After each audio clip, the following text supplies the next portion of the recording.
Several things are apparent when one reviews Jefferson's notes on the state of Virginia with an eye towards cataloging his assumptions about slavery and race. First, one sees in the notes a genuine discomfort with the institution of slavery, a willingness to acknowledge that slavery, on some fundamental level, is violating core principles in the new American nation.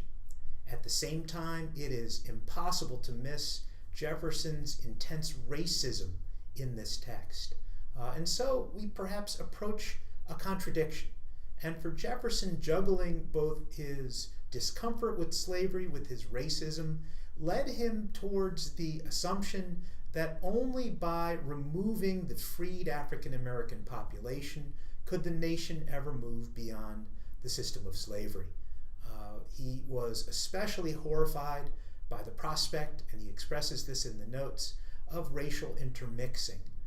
But here we have to marvel at the level of contradiction in Jefferson the man. We now know from recent scholarship and science that Jefferson was engaged in a very long-term relationship with one of his slave women, Sally Hemings, whom he had inherited through his wife's family.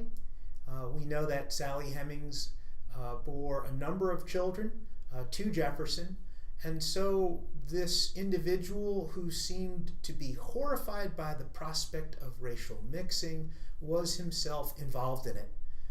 And this just leads us to puzzle over what might really have been going through his mind when he wrote throughout his life the comments in which he is fearful of racial mixing. Was it a measure of guilt?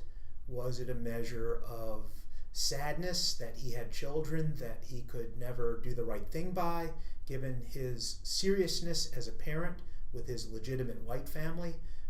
We have to interpret the silences. And there are a number of ways to approach these tangled questions, and probably none of them end up putting Jefferson in a very positive light.